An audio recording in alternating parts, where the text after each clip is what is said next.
আসসালামু আলাইকুম ওয়া রাহমাতুল্লাহি ওয়া বারাকাতুহু। আলহামদুলিল্লাহি রাব্বিল আলামিন ওয়াস সালাতু ওয়াস সালামু আলা আশরাফিল আমবিয়া ওয়াল মুরসালিন নাবিয়ানা মুহাম্মদ ওয়া আলা আলিহি ওয়া সাহবিহি আজমাইন।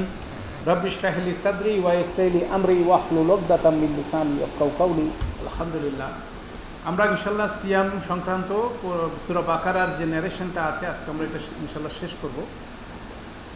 183 নম্বর আয়াত থেকে এই বর্ণনা শুরু হয়েছে এবং এটা অলমোস্ট 188তে যায় শেষ হয়েছে, যদিও 188টা একটু ডিফারেন্ট, তারপরে এটা সিয়ামের আয়াতের সাথে খুব সুন্দরভাবে ইন্টিগ্রেটেড অবস্থা আছে। গত সেশনগুলোতে আমরা 183 থেকে 186 পর্যন্ত আলোচনা করেছিলাম। আজকে আমরা 187 এবং 188 মূলত কনসেন্ট্রেশন থাকবে। তো আমরা যেহেতু ইন্টিগ্রেশনের জন্য আবার প্রথম থেকে কুইক একটা রিভিউ করি। এই আলোচনাটা মূলত শুরু হয়েছে আয়াতুল বীর থেকে 177 নম্বর আয়াত থেকে। সেখানে আল্লাহ সুবহানাহু ওয়া তাআলা ব্যক্তি মানুষের ভালোত্বের বর্ণনা দিয়েছেন। আমাদের ভালোত্বের ধার্মিকতার বিভিন্ন রকম বর্ণনা আমরা নিজেদের মধ্যে পোষণ করি, সেগুলোকে ভেঙে দিয়ে আল্লাহ সুবহানাহু ওয়া তাআলা যেটা আল্লাহর কাছে গ্রহণযোগ্য ভালোত্বের ডেফিনেশন সেটাই আল্লাহ ডেসক্রাইব করছেন। সেখানে বলছেন যে কোনো একদিকে কোনো একটা বিষয় নিয়ে ছোটাছুটি করলে গুডনেস বা ভালোত্ব অর্জন করা যাবে না। ভালোত্বের মধ্যে একটা ব্যালেন্স দরকার, সেটা হচ্ছিল কি আল্লাহর উপরে ঈমান এবং মোরাল, মানে নৈতিকতার বিষয়টা এবং আল্লাহর সাথে যোগাযোগের বিষয়টা, দুটার মধ্যে একটা ব্যালেন্সের দরকার। সেখান থেকেই ভালোত্বের বিষয়টা উচ্চারিত হয়। সেখানে আল্লাহ প্রথমে বলছেন আল্লাহর উপর বিশ্বাস, ইয়াউমিল আখিরের উপর বিশ্বাস, মালাইকা, কিতাব এবং রসুলের উপর বিশ্বাস, এটার মাধ্যমে মানুষের ভালোত্বের ফাউন্ডেশন তৈরি হয়। এই ফাউন্ডেশন তৈরি হওয়ার পরে মানুষের ভালোত্বের প্রথম এক্সপ্রেশন আসে হচ্ছিল, বহিঃপ্রকাশ আসে যখন সে তার মাল খরচ করে। মালের প্রতি ভালোবাসা থাকা সত্ত্বেও মাল সে খরচ করে নিকটাত্মীয়দের জন্য, নিকটের যারা তার নৈকট্যের অধিকারী তারা, মিসকিন, ইয়াতিম, পথের যারা পথিক বা যারা মুসাফির এবং যারা দাসত্বের শৃঙ্খলে আবদ্ধ হয়ে আছে তাদেরকে তারা কি করে নিজের থেকে উদ্যোগী হয়ে সেখানে তারা তাদের মাল খরচ করে। এবং সেটার কোয়ালিটি এবং কোয়ান্টিটি বলার ক্ষেত্রে আল্লাহ বলছেন যে ওয়া আতাল মালা আলা হুব্বিহি, মালের প্রতি ভালোবাসা থাকার সত্ত্বে, এটা কোয়ান্টিটি এবং কোয়ালিটি দুইটাই মেনশন মানে ইন্ডিকেট করে। তারপর আল্লাহ বলছেন ওয়া আকামাস সালাত ওয়া আতাজ যাকাত, যে সালাত আদায় করা এবং সালাত কায়েম করা এবং যাকাত আদায় করা হচ্ছে সমস্ত ভালোত্বকে ধরে রাখা। ঠিক আছে, সেই আল্লাহর প্রতি ঈমান আনা এবং ভালো কাজের সমস্ত বিষয়গুলোকে সালাত এবং যাকাত কি হোল্ড করে। তারপরে পরের অ্যাট্রিবিউটসটা হচ্ছিল, গুণটা হচ্ছিল তারা যখন ওয়াদা করে ওয়া মুফুনা বি আহদিহিম ইজা আহাদু, যখন তারা কারোর সাথে যে কোনো ধরনের ওয়াদা করে সেটা কি করে পরিপূর্ণ করে। তাহলে এই কাজগুলো তারা সমস্ত পরিস্থিতিতে সবরের সাথে সেগুলোকে এক্সিকিউট করে। ওয়া সাবিরিনা ফিল বাহসা ওয়া দাররা ওয়া হিনাল বাস, এটা যারা করতে পারে তাদেরকে আল্লাহ বলতেছে তারাই সত্য কথা বলছে এবং তারাই হলো মুত্তাকিন। এটা দিয়ে ইন্ডিভিজুয়াল ভালোত্বের ডেফিনেশনের পরে আল্লাহ সুবহানাহু ওয়া তাআলা সামাজিকভাবে সামষ্টিক জীবনে ভালোত্ব রক্ষার জন্য সবচেয়ে বড় বাধা হচ্ছিল আনওয়ান্টেড মার্ডার, অন্যায়ভাবে যদি কাউকে হত্যা করা হয়। এই বিষয়টা নিয়ে সমাজের মধ্যে সবচেয়ে বেশি বিশৃঙ্খলা তৈরি হয়, সমাজের ভালোত্বের বিষয় নষ্ট হয়। সেটাকে ট্যাকেল করার জন্য কিসাসের কুতিবা আলাইকুমুল কিসাসু, কিসাসের রুলিংস আল্লাহ দিলেন।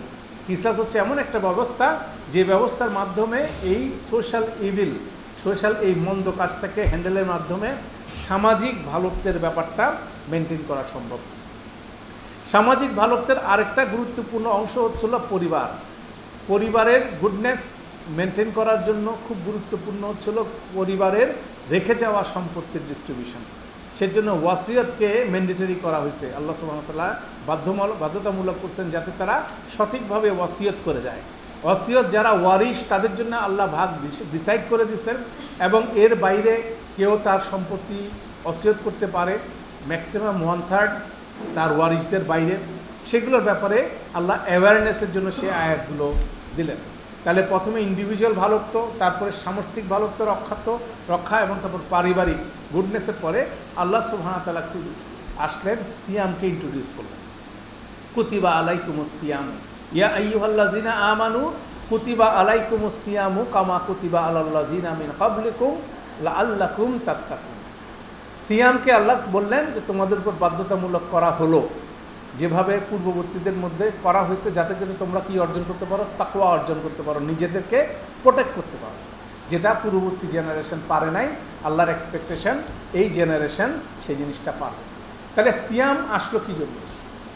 সিয়াম শব্দটা আমরা বাংলায় একটা শব্দ বানাই নিয়েছি, সেটা বলি রোজা। এটা সবচেয়ে বড় বিভ্রান্তি। রোজা কোনোভাবে সিয়ামের প্রতিশব্দ হতে পারে না। রোজা শব্দটা বাংলাও না, এটা ফার্সি শব্দ থেকে আমদানি হয়েছে, যেটার কোনো অর্থ নাই। আমরা নিজেদের মতো করে রোজার একটা ডেফিনেশন বানাই নিয়েছি। কেউ না খেয়ে সারাদিন থাকি, কেউ না খেয়ে একটু সালাত আদায় করি, একটু কোরআন পড়ি, দুনিয়ার সমস্ত মন্দ কাজ করি নিজের মতো করে। রোজা মানে কোনো ডেফিনেশন নাই। রোজা শব্দটা আমরা বুঝিও না। যেমন যদি আপনি বাংলায় বলেন উপবাস, তবুও আপনি বুঝলেন যে না খেয়ে থাকাটাকে বলা হয় উপবাস, এটা বাংলা শব্দ। কিন্তু রোজা শব্দটার মধ্যে কিন্তু কোনো কিছু নাই। উপবাস শব্দের মধ্যে একটা রিফ্লেকশন আছে যে আপনি না খেয়ে থাকলেন, সেটাকে বলে উপবাস। কিন্তু রোজার কোনো ডেফিনেশন যেহেতু নাই, যে যার মতো করে ডিফাইন করে নিচ্ছে। অন্যদিকে আল্লাহ সুবহানাহু ওয়া তাআলা কোরআনে রোজা ব্যবহার করে, ওগুলো বলছে সিয়াম। রোজা শব্দটা বাংলা কোনো শব্দ না, এটা ফার্সি শব্দ, এটা আরবি শব্দও না, এটা কোরআনিক শব্দ না। সোজা কথা একটা গুরুত্বপূর্ণ বিষয় হচ্ছিল কোরআনিক শব্দ। আপনাকে আমাকে কোরআনিক শব্দ ব্যবহার করতে হবে, কেননা প্রতিটা শব্দের একটা ডিস্টিংক্ট অর্থ আছে। তাহলে ওই শব্দটা ব্যবহার করলে অর্থটা কী হবে? জেনারেশন বা জেনারেশন ক্যারি ওভার হবে। আর আপনি যদি নতুন কোনো একটা শব্দ দেন, ওই নতুন শব্দ নিয়ে কী হবে? বিভিন্নজন বিভিন্ন রকম অর্থ করতে থাকে। সেজন্য সিয়াম শব্দটা ব্যবহার করা উচিত আমাদের সবাই, কেননা ভুল ভ্রান্তি হয়। একজন শিশু ছোটোবেলায় কী থাকে? উলঙ্গ থাকে। তো সারা জীবন কি সে উলঙ্গ থাকে? সে কাপড় পরে না। অতএব কাপড় পরাতে কোনো রকম কী নেই, লজ্জার কিছু না। অনেকে বলে আমার বাপদাদা করে আসছে, কীভাবে বলি? বাপদাদা যদি ভুল করে, আমিও যদি ভুল করি, তাহলে তো জিনিসটা হলো না। তাহলে আপনার যেটা ভুল, সেটাকে কী করতে হবে? ভুল হিসাবে স্বীকার করে সংশোধন করতে হবে। সেরকমভাবে এই শব্দ চয়নগুলো আমাদের জন্য বড় ধরনের ভুল। হ্যাঁ, একটা শিশু যেমন ছোটোবেলায় উলঙ্গ থাকে, বড় হয়ে কাপড় পরে, আমাদেরও কাপড় পরতে হবে। সেরকম সিয়াম একটা শব্দ আছে, আর একটা ছিল সালাত। আমরা নামাজ বানাই নিছি। নামাজ বলে আরবিতে কোনো কোরআনে কোনো শব্দ নেই, কেন আমরা কোরআন মজিদ শুনি, কোরআন মজিদ পড়ি। তাহলে পড়ার সময় কন্টিনিউয়াসলি সালাত শব্দটা আসছে না, আকিমুস সালাত ওয়া আতুজ যাকাত। তাহলে জাকাত শব্দটা আছে, কিন্তু সালাতটা নাই কেন? ওখানে নামাজ ঢুকলো করতে, কেন? এগুলো ডিস্ট্রাকশন করে, এটাকে আপনাকে ডিস্টার্ব করে। কেন নামাজ কোনো জায়গায় আপনার কোনো তসবিতে কোরআন পাঠে আপনি পাবেন না। অতএব ওই জিনিসটা কেন? মোরোবার সালাত শব্দের মধ্যে অনেক কিছু আছে। সালাত শব্দের মধ্যে একটা কথা, এটা লিঙ্ক উইথ সিলা মানে কানেকশন। মানে সালাতে যখন আপনি দাঁড়ান, কার সাথে কানেক্টেড হন? আল্লাহর সাথে কানেক্টেড হন। তাহলে এই একটা শব্দের মধ্যে অনেক কিছু থাকে, যেটাকে ধারণ করলে তখন শব্দটা আপনাকে কি করবে? এফেক্ট করবে, তাই না? যেমন শব্দ আপনাকে কত বাজেভাবে এফেক্ট করে, তার নমুনা হচ্ছে আমরা জানি। যেমন একজন গান লিখে গেছে, রমজানের এই রোজার শেষে এলো খুশির ঈদ। এক গান বাংলাদেশের সমাজের মধ্যে দিয়ে দিচ্ছে, সবাই এই গান গাইতে থাকে। চাঁদ ওঠার সাথে সাথে এই গান, সবার টার্গেট হয়ে যায় কি? ঈদ করবে, ঈদের মার্কেটে যায়। রমাদানের টার্গেট কি? ঈদের মার্কেট। সবাইকে টার্গেট করে দিচ্ছে, রমাদান আসা মানে কি? ঈদের মার্কেটে যেতে হবে। রমাদানের শেষে আসলো রোজা। রমজান শব্দটাও কোরআনের শব্দ না, রোজা শব্দটাও কোরআনের শব্দ না।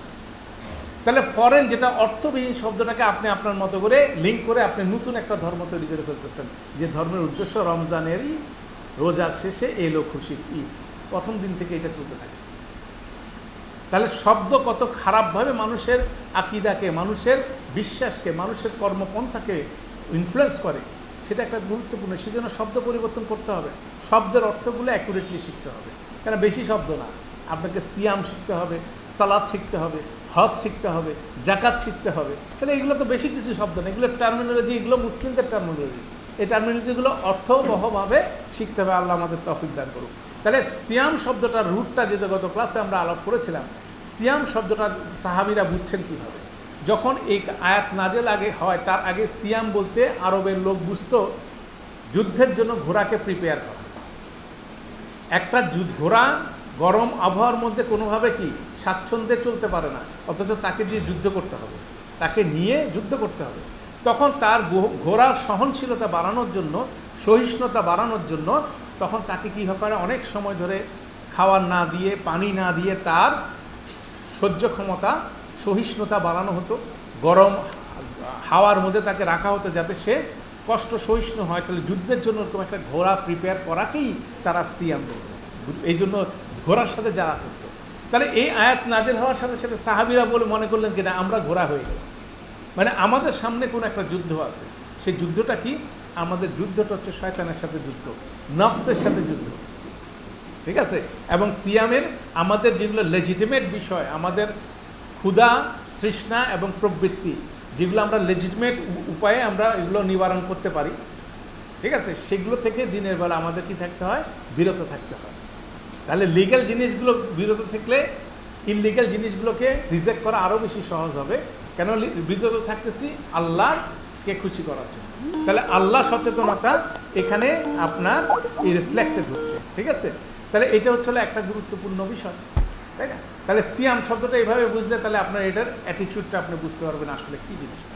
তারপর আমরা আলোচনা করেছিলাম যে এই সিয়ামের বিভিন্ন রুলিংস দেওয়া হয়েছে, যেমন 83 এবং 84 নম্বর আয়াতে, সেটা গত ক্লাসে আলোচনা হয়ে গেছে। 85 নম্বর আয়াতে আল্লাহ সুবহানাহু ওয়া তাআলা রমাদান মাসকে ইন্ট্রোডিউস করলেন। শাহরু রমাদানুল্লাযী উনজিলা ফীহিল কুরআন হুদাল লিন-নাসি ওয়া বায়্যানাতিন মিনাল হুদা ওয়াল ফুরকান। রমাদান মাস কিসের মাস? আল্লাহ পরিচয় করলেন এই হলো সেই মাস যে মাসে কোরআন মজিদ নাযিল হয়েছে। তাহলে রমাদান মাসের মূল উপলক্ষ কি? এটা হচ্ছে কোরআনের মাস। তাহলে এই কোরআনের মাসে কোরআনকে নিয়ে সেলিব্রেট করার উদ্দেশ্যে এই মাসে, এই উদ্দেশ্য হচ্ছে রমাদান মাস। সেই জন্য আল্লাহ কোরআনকে আরও ডিফাইন করলেন হুদাল লিন-নাস, এটা সমস্ত মানব জাতির জন্য হুদা, ঠিক আছে? ওয়া বায়্যানাতিন মিনাল হুদা ওয়াল ফুরকান, এবং এখানে পরিষ্কার প্রমাণ সহ হুদা, কোরআন পরিষ্কার প্রমাণ এবং সত্য মিথ্যার পার্থক্য সমস্ত প্রমাণ নিয়ে এই কোরআন মজিদ দৃশ্যমান, ঠিক আছে? ফামান শাহিদা মিনকুমুশ শাহরা ফালিয়াসুম, তোমাদের মধ্যে যারা এই মাসকে সাক্ষী হবে, মানে এই মাসের যে মর্যাদা, যেটা এটা যারা বুঝতে পারবে তারা কি করবে? এখানে সিয়াম রাখবে। এই মাসের মর্যাদা কি? এখানে কোরআন নাযিল হয়েছে। তাহলে কোরআন সম্বন্ধে আপনার অ্যাওয়ারনেস তৈরি করার জন্যই সিয়াম ইজ এ টুল। এটা হচ্ছে একটা টুল যে সিয়াম পালনের মাধ্যমে আপনি কি করবেন? কোরআনের এক্সারসাইজ করবেন। এইটাই হচ্ছিল আপনার কাছে এক্সপেকটেশন আল্লাহ সুবহানাহু ওয়া তাআলা। তাহলে রমাদান মাস হচ্ছিল রমজানেরই রোজার শেষে এলো খুশির ঈদ, এটা কোনোভাবেই না। রমাদান মাস হচ্ছিল কোরআনের সাথে সম্পর্ক কি শক্তিশালী সম্পর্ক তৈরি করা। সেটার জন্য সিয়াম একটা সবচেয়ে টপ ক্লাস একটা ইবাদতকে আল্লাহ সুবহানাহু ওয়া তাআলা এখানে কি করলেন? ইনক্লুড করলেন। যে সিয়াম কি করে? আপনার আমার তাকওয়া অর্জনে সাহায্য করে। সারা বছরই আপনি সিয়াম রাখেন বিভিন্ন সময়। এই সিয়ামটা আল্লাহর সাথে সম্পর্ক তৈরিতে যেমন সহজ করে ফিজিক্যালি, আর স্পিরিচুয়ালি আপনাকে সবচেয়ে বেশি বুস্ট আপ করে সিয়াম রেখে যদি আপনি কীরকম করেন? কোরআনের চর্চা করেন। তাহলে সেটাই হচ্ছে রমাদান মাসের হলো এক্সপেকটেশন, সেটাই হচ্ছিল স্ক্যাজুয়াল, সেটাই হচ্ছিল কাজ আল্লাহ আপনার আমার জন্য নির্ধারণ করে দিচ্ছে। সেজন্য মুসলিম ট্র্যাডিশনে দেখা যায় যে সারাদিন সিয়াম রাখার পরে সন্ধ্যার পরে সবাই খতম তারাবিতে দাঁড়ায়। এটা হচ্ছিল একটা এক্সারসাইজ যেটা যুগের পর যুগ হয়ে আসছে। এটার মধ্যে শুধু খোলসটা আছে, আসল জিনিসটা। কেন এই জিনিসটা হুবহু রাসূল সাল্লাল্লাহু আলাইহি ওয়াসাল্লামের জামানায় ছিল না। রাসূল সাল্লাল্লাহু আলাইহি ওয়াসাল্লাম জামাত সহকারে খুব সম্ভবত 5 দিন রাতের সালাত আদায় করছে, যেটা আমরা তারাবি বলি, ঠিক আছে? এটা রাতের সালাত, এটা কিয়ামুল লাইল বেশি। আর বাকি সময় উনি ইন্ডিভিজুয়ালি, ওনার জীবন দশায় কেউ বলতে পারবে না উনি 29 দিন, 30 দিন, 27 দিন। ইভেন উনি যখন এতেকাফে ছিলেন তখনও সেটা নাই। এতেকাফে উনি তো মসজিদের মধ্যে অন্যান্য সাহাবীদের সাথে এতেকাফ করতেছেন, সেখানে উনি কি করেন নাই? জামাত করছেন। সেটা তারাবির জামাতের, লাইলাতুল কিয়ামুল লাইলের জামাতের কোনো নমুনা নাই। তাহলে পরবর্তীতে এটা ডেভেলপ করলো কীভাবে? পরবর্তীতে যারা কোরআনের সাথে সম্পর্ক তৈরি করতে যায় দেখলো যে আমি সুন্দর রিসাইট করতে পারি না, কিন্তু সুন্দর তেলাওয়াত খুব ভালো লাগে, খুব সুন্দর এনজয় করি, কারণ আমি কোরআন বুঝি। তখন সাহাবীদের মধ্যে থেকে এটা গ্র্যাজুয়ালি এই ট্রেডিশনটা তৈরি হলো। সেখানে একজন ভালো রিসাইটার পাঠ করতো কোরআন মজিদ, আর পিছনে সবাই শুনে কী হতো? কোরআন নিয়ে তাদের যে এক্সপিরিয়েন্স সেটাকে তারা আরও সুন্দর করতো, বুঝে তারা। তাহলে এটা হচ্ছে একেবারে হাই লেভেলের, যখন একটা কমিউনিটি কোরআন বুঝে তাদেরই একটা এক্সারসাইজ। আর এখন এটা হয়ে গেছে আমাদের মূর্খদের এক্সারসাইজ। যে এক্সারসাইজের মধ্যে যে রিসাইট করতেছে সেও জানে না কি রিসাইট করতেছে, পিছনে যারা দাঁড়াচ্ছে তারাও জানে না সেখানে তারা কি শুনতেছে। এটা একটা অদ্ভুত গাধার কাজ, পাগলের কাজ রমাদান মাসে চলতেছে।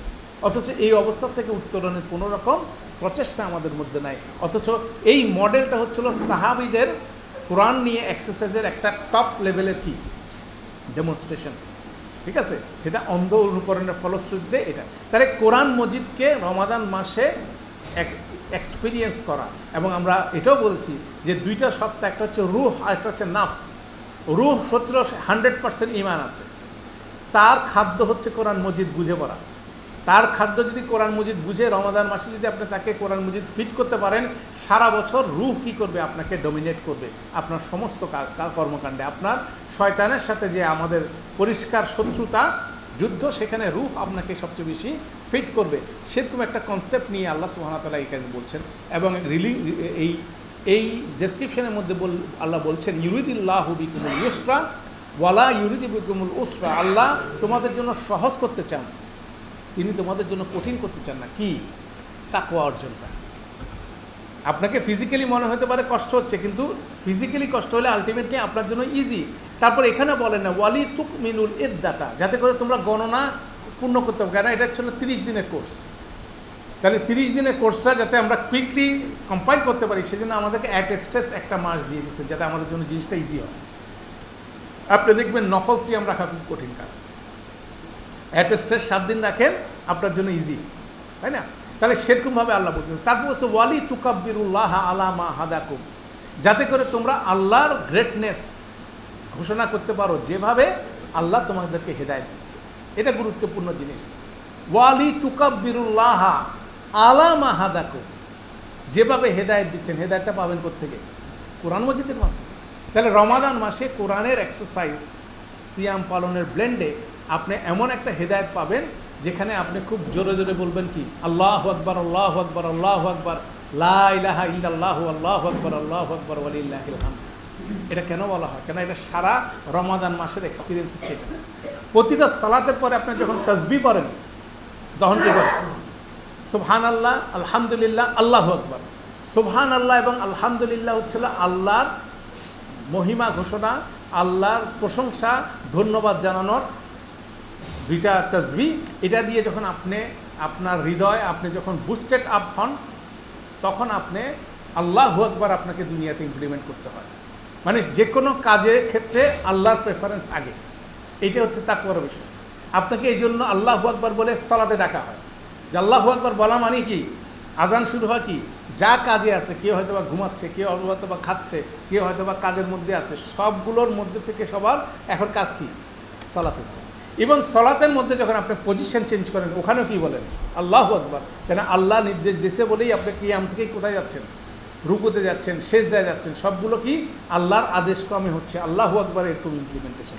সেই জন্য আল্লাহ সুবহানাহু ওয়া তাআলা বলতেছেন যে সারা বছরের সমস্ত বিষয়গুলোতে এটাকে আরও বেটার ওয়েতে, যার যত বেশি তাকওয়া সে তত সুন্দরভাবে কি করতে পারবে?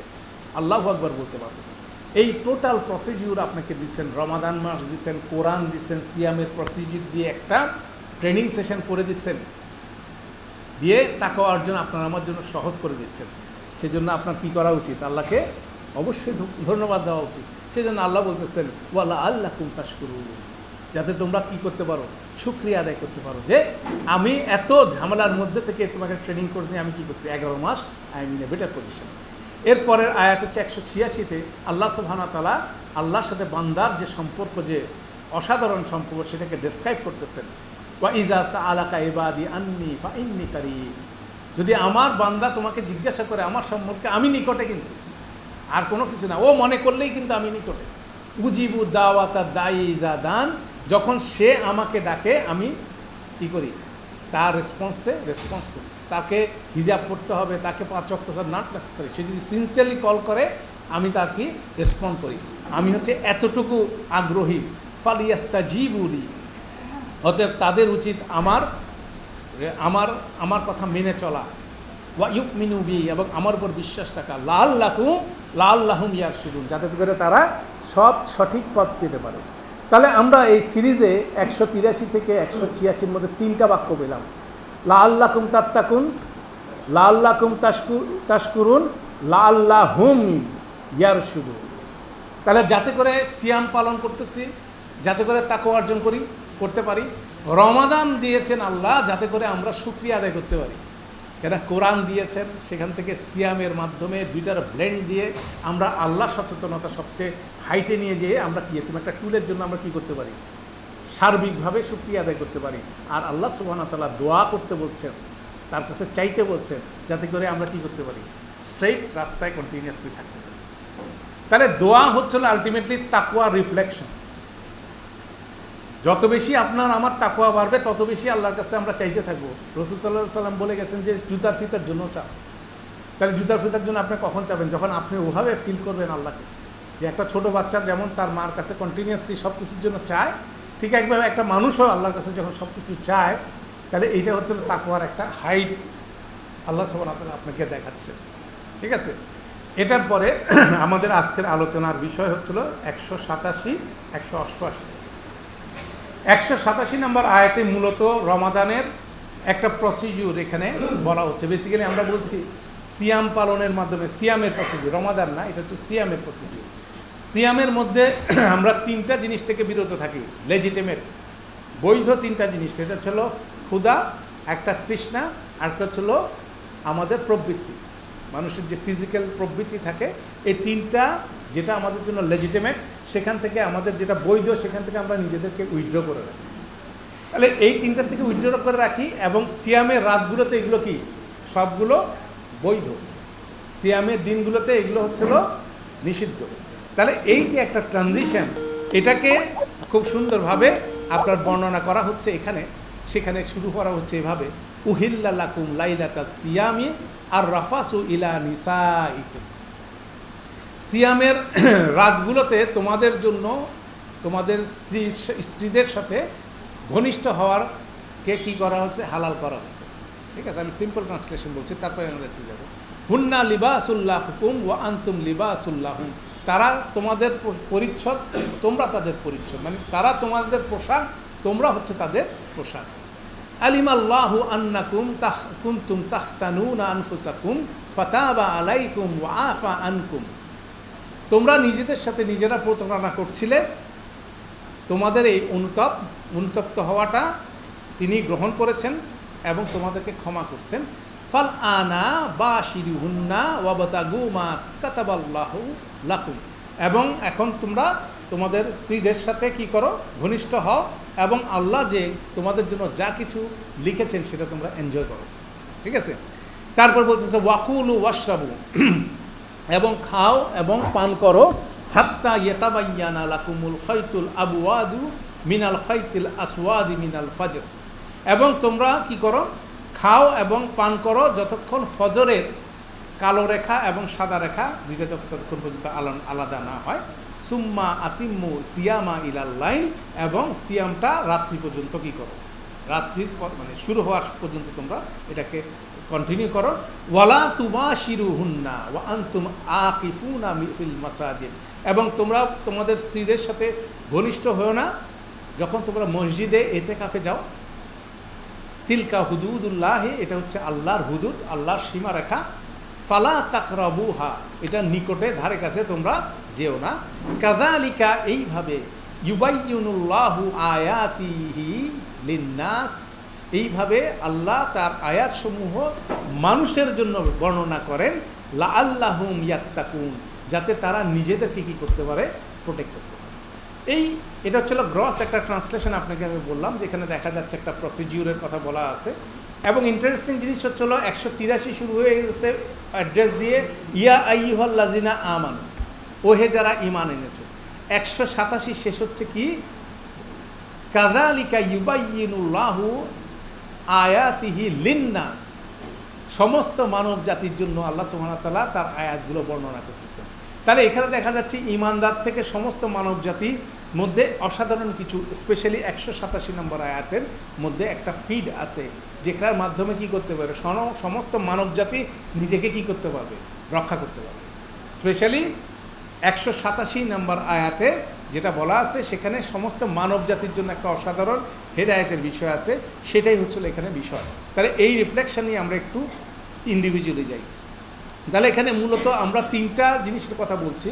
একটা হচ্ছে মানুষের ক্ষুধা, একটা হচ্ছিল তৃষ্ণা, আরেকটা হচ্ছিল মানুষের প্রবৃত্তি, যেটা লেজিটিমেট উপায়ে তারা এটাকে নিবারণ করতে পারতো, সেটা সিয়ামের দিনগুলোতে নিষিদ্ধ, রাতেবেলা হারাম। তাহলে এটা তো সরাসরি একটা বাক্যে বলে দিলেই তো ডান হয়ে যেত না? এখানে কিন্তু ডেসক্রিপশনটা সেটা না।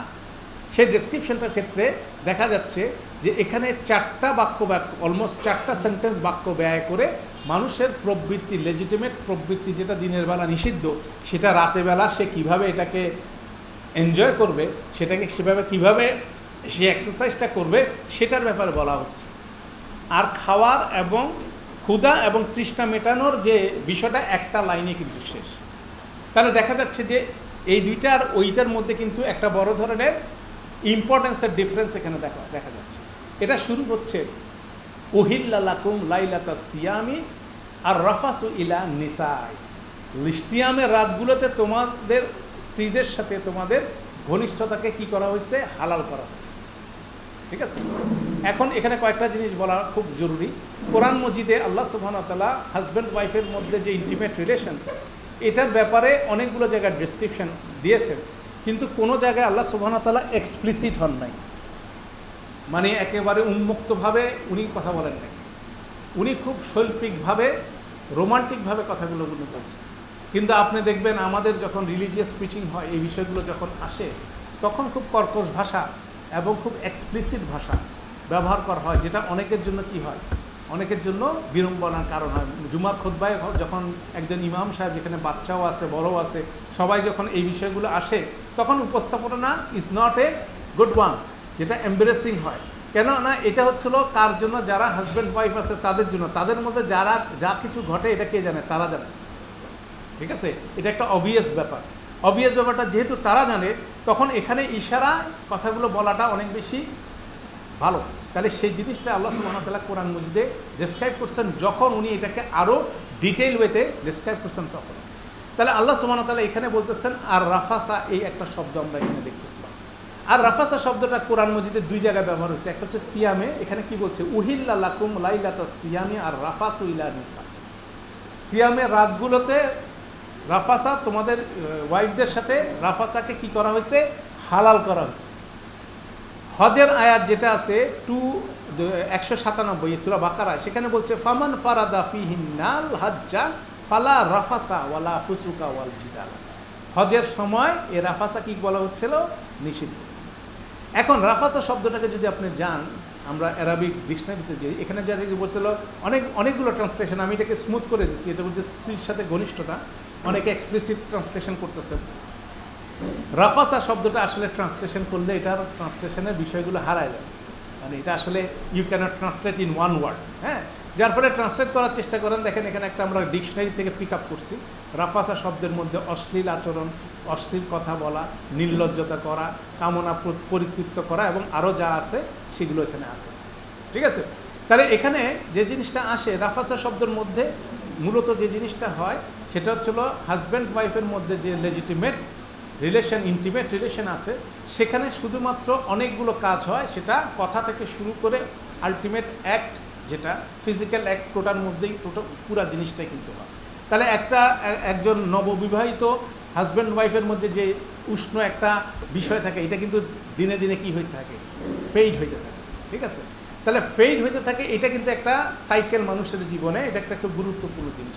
রাফাসাকে বলা হচ্ছে যে প্রথম থেকে শেষ পর্যন্ত ফুল অ্যাক্ট, ইনিশিয়াল স্টেজে এই ফুল একটা দীর্ঘক্ষণ থাকে, তারপর হয়তো বা এটা অন্য পর্যায়ে চলে যায়। ঠিক আছে? এটা অনেক পর্যায়ে, অনেকে টয়লেটের পর্যায়ে চলে যায়। তো বিষয়গুলো হচ্ছিল এই বিষয়টাকে আল্লাহ সুবহানাহু ওয়া তাআলা রাফাসা যখন ডিসক্রাইব করতেছে, এটা টোটাল অ্যাক্টটাকে বলতেছে। টোটাল অ্যাক্টটা যখন বলতেছে, তাহলে এটার মধ্যে ইম্পর্টেন্স আছে। It's a very important thing. That means সিয়ামের রাতগুলোতে আপনার স্পাউসের সাথে, আপনার স্বামী অথবা স্ত্রীর সাথে আপনাকে কি অনেক রোমান্টিকভাবে কি করতে হবে? ইন্টারেক্ট করতে হবে, যেভাবে আপনি ইন্টারেক্ট করতেন আপনার বিয়ের প্রথম দিনগুলোতে। ঠিক আছে? এটা একটা গুরুত্বপূর্ণ। সেক্ষেত্রে স্বামীর শৈথল্যতা থাকে, স্ত্রীরও শৈথল্যতা থাকে, সেটা কোনোভাবে অ্যাকসেপ্টেবল না। এই রিলেশনটাকে সবসময় প্রাণবন্ধ রাখার জন্য বিভিন্ন জায়গায় রাসূল সাল্লাল্লাহু আলাইহি ওয়াসাল্লাম বলে গেছে, আমরা এই রেফারেন্সগুলো আসবো, তো এখানে গুরুত্বপূর্ণ বিষয় হচ্ছিল এই জিনিসটা, এই রাফাসা শব্দ দিয়েই আপনাকে বলতেছে ইট শুড বি, তোমাদের যে রোমান্টিক রিলেশনশিপ ছিল সেটাকে কি করতে হবে, রিভাইভ করতে হবে। এটাকে উহিল্লা যখন বলতেছে, এটা হালাল করা হয়েছে, মানে ইট ইজ এ কমান্ড। এটাকে কি বলা হচ্ছে, এটা হচ্ছিল কমান্ড, এটাকে কমান্ড বলা হচ্ছে। তাহলে কমান্ড বলা মানে হচ্ছে you have to do it, এটা কিন্তু পার্ট অফ ইউর এবাদার মধ্যে পড়ে আসতেছে। এটা একটা ইমপ্রেশন, এটা আমরা আরও ডিসক্রাইব করবো ইনশাল্লাহ। এরপরে আসেন দেখেন, বলা হচ্ছে হুন্না লিবাসুল্লাহ কুম ওয়া আনতুম লিবাসুল্লাহ হুন। লিবাস শব্দ আমরা ট্রান্সলেশন করি কি, পোশাক। পোশাকের অনেকগুলো শব্দ আছে। এখন আমরা যদি ডিকশনারিতে যাই, লিবাস শব্দটা দেখেন কি আছে, লাবাসা ইয়াল বিসু, এটার কথা মিশিয়ে ফেলা, মিশ্রিত করা, হ্যাঁ, তালগোল পাকিয়ে ফেলা। ওয়ালা তাল বিসুল হাক্কা বিল বাতিল, আমরা অলরেডি একটা বাকারার আয়াত করছি যে সত্যের সাথে মিথ্যা মিশিয়ে ফেলা। তাহলে মিশিয়ে ফেলা ব্যাপারটা যেটা কনফিউশনের ব্যাপার, এটাই হচ্ছিল কি লিবাসা শব্দ, লিবাস শব্দের অরিজিনাল রুটে। সেখান থেকে লিবাসুনকে আমরা ওকে বলা হচ্ছে পোশাকের একটা, ড্রেসের একটা নাম বলা হচ্ছে। কিন্তু এই ড্রেসটার মধ্যে কিন্তু একটা ডিফারেন্ট জিনিস আছে, সেটা হচ্ছিল কি মিক্স আপ করা। মানে লিবাসটা এমনভাবে হয়ে গেছে আপনার এটা ক্যারেক্টারের একটা পার্ট, তাই না? যেমন আপনি লিবাসটা কিরকম, আপনি একটা টুপি পরেন, আপনার একটু দাড়ি আছে, ঠিক আছে, একটা হয়তো বা পাঞ্জাবি পরেন, তাহলে এটা আপনার কি একটা আইডেন্টিটির পার্ট হয়ে যাচ্ছে না? আপনি একটা হিজাব পরেন, আপনি হয়তো বা মুখ ঢাকেন অথবা মুখ ঢাকেন না, আপনার একটা স্টাইল আছে, সেটা হয়ে গেছে আপনার লিবাস, মানে আপনার স্টাইল, আপনার পরিচয় আপনার সাথে ওতপ্রোতভাবে জড়িত আছে। তাহলে এইটাই হচ্ছিল লিবাসের কনসেপ্ট, হচ্ছিল যেটা আপনার সাথে মিক্স আপ অবস্থায় আছে, কোনোভাবে আপনার থাকে এটাকে কি করা যাচ্ছে না, আলাদা করা যাচ্ছে না, আপনি কনফিউজ, আপনি এটার সাথে ভাবেন। সেখান থেকে লিবাস শব্দটা এইভাবে আসে। এখন এই লিবাস, একজন হাজব্যান্ড ওয়াইফ একজন আরেকজনের লিবাস কিভাবে, এটা সংক্রান্ত অনেক সুন্দর সুন্দর এই আয়াতের অংশটুকু, এটা কিন্তু আয়াত না, এটা হচ্ছে আয়াতের মধ্যে একটা বাক্য। এই বাক্যর অনেক তাফসির আপনি শুনবেন, কিভাবে হাজব্যান্ড ওয়াইফ একজনের আরেকজনের লিবাস। যেমন বলা হচ্ছে যে একজন হাজব্যান্ড ওয়াইফ তাদের সমস্ত ভিতরে সব কিছু জানে, অতএব এগুলোকে ঢেকে রাখা হচ্ছে তাদের কাজ। আরেকজনের সাথে হাজব্যান্ড ওয়াইফ নিয়ে কি কোনো রকম এক্সচেঞ্জ, কোনো বক্তব্য দেওয়া উচিত না, হাজব্যান্ডের বদনামও করা উচিত না, ওয়াইফেরও বদনাম করা উচিত না আরেকজনের। এটা একটা লিবাসের পোষণ করা হয়। আর একটা লিবাস হচ্ছিল যে মানুষের মধ্যে যে প্রবৃত্তি থাকে, সে প্রবৃত্তি যেহেতু হাজব্যান্ড ওয়াইফ নিজেদের মধ্যে এটা মিট আপ করে ফেলে, তাহলে এখান থেকে যদি এটা প্রবৃত্তিটা যদি মিট আপ না হতো, তাহলে তার মধ্যে থেকে কিছু ইভিল থিং বাড়বে, তার দৃষ্টিতে ভিন্ন জিনিস আসবে, তার চেহারা, আচার আচরণ, সমস্ত কর্মকাণ্ডের মধ্যে রিফ্লেকশন আছে। তাহলে এখানে যদি সে কি থাকে, সেটেলড অবস্থা থাকে, তাহলে কি তার সমস্ত ব্যাড যা কিছু আসার কথা এগুলো কি আসবে না। এটাও কিন্তু ওয়ান সর্ট অফ লিবাস। তাহলে লিবাসের এই যে বিষয়গুলো আছে, এগুলো অনেকগুলো এক্সপ্লেনেশন আছে। কিন্তু ইন্টারেস্টিং বিষয় হচ্ছিল যে এই আয়াতের সিকোয়েন্স এইটা এখানে কেন। এর আগে বলা হচ্ছিল যে কে উহিল্লা লাকুম লাইলাতা সিয়ামের রাফাসা ইলা নিসা, যে সিয়ামের রাতগুলোতে তোমাদেরকে রাফাসা, আমি এখন ট্রান্সলেট করলাম না, রাফাসা আবার বলতেছি যে প্রথম কথা থেকে ফাইনাল এক পর্যন্ত টোটাল ফেজটাকে রাফাসা এখানে বলা হচ্ছে। তাহলে এটা হচ্ছিল একটা ইন্টিমেট রোমান্টিক রিলেশনশিপ। ওইটার পরে এই কথাটাকে কিভাবে কোয়ালিফাই করতেছে। তারপর আরেকটা জিনিস বলা দরকার, সেটা হচ্ছিল এখানে লাইলাতা বলা হয়েছে, লাইলাতা সিঙ্গুলার, লাইলাতা সিয়ামা মানে সিঙ্গেল নাইট অফ সিয়াম, মানে প্রত্যেকটা রাত হইতে হবে কি আপনার ইন্ডিভিজুয়াল রাইট, প্রত্যেকটা রাতে আপনাকে ইকুয়াল অ্যামাউন্ট কি হইতে হবে, রোমান্টিক হতে হবে, মানে ইট ইজ এ এনার্জাইজিং বিষয়, মানে প্রতিটা রাতই হচ্ছে স্পেশাল আপনার জন্য। এইভাবে এটাকে এক্সপ্লেন করা হচ্ছে লাইলাতা, সেই জন্য সেখানে সিঙ্গেল বলা হচ্ছে। এখন এখানে যেটা মুফাসসিররা যেটা বলতে চাচ্ছেন, সেই যে কথা হচ্ছিল এই আর রাফাসুকে ফার্দার এক্সপ্লেন করতেছে কি হুন্না লিবাসুল্লাকুম ওয়া আনতুম লিবাসুল্লাহুম, মানে তারা রোমান্টিকতা এমন বেশি নিজেদের একজনের সাথে একজন ওতপ্রোতভাবে মিশে গেছে, like a Libas, it is a physically Libas. Emotionally তারা লিবাস অবস্থা কি হচ্ছে, তারা যখন এই রাতগুলোতে তারা থাকে একসাথে, তাদের মধ্যে এরকম একটা পজিশনে তারা চলে যায়, ফিজিক্যালি স্পিরিচুয়ালি সব অবস্থায় তারা এই জায়গায় চলে যায়। দ্যাট মিনস হাজব্যান্ড ওয়াইফের মধ্যে যে সম্পর্কটা বিয়ের প্রথম কয়েকদিন কি থাকে, উষ্ণ থাকে, গ্র্যাজুয়ালি এটা কি হইতে থাকে, এটা ফেড হইতে থাকে, এটাকে রিজুভিনেট করা, এটি হচ্ছে লাইলাতুল সিয়ামের ব্যাপারে আল্লাহ কি বলতেছেন, থেকে উৎসাহিত করতেছেন যে ইউ শুড ডু ইট। কেননা এটা গুরুত্বপূর্ণ বিষয়, কেন এটাই হচ্ছিল মানুষের জীবনের চালিকা শক্তি। এটার মধ্যে অনেক কিছু বিষয় আছে, আমরা একটু পরে এটা আবার এই আলোচনায় আসবো। তাহলে দেখা যাচ্ছে হুন্না লিবাসুল্লাকুম ওয়া আনতুম লিবাসুল্লাহ হুন্না, এটা হচ্ছিল সেই ইন্টিমেট রিলেশনের আরেকটা এক্সপ্রেশন, ফার্দার এক্সপ্রেশন। এরপর আল্লাহ বলতেছেন আলিম আল্লাহু আন্নাকুম কুনতুম তাখতানুনা আনফুসাকুম ফাতাবা আলাইকুম ওয়া আফা আনকুম।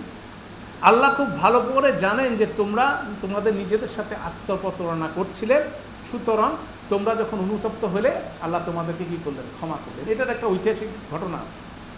ঘটনাটা এরকম যে রাসূল সাল্লাল্লাহু আলাইহি ওয়াসাল্লামের জামানায় যখন সিয়ামের ইয়েগুলো নাজেল হয়েছে, সবাই জানে দিনের বেলা কী করতে হবে, রাতে কী করতে হবে কারো কোনো ধারণা নেই, তাই না?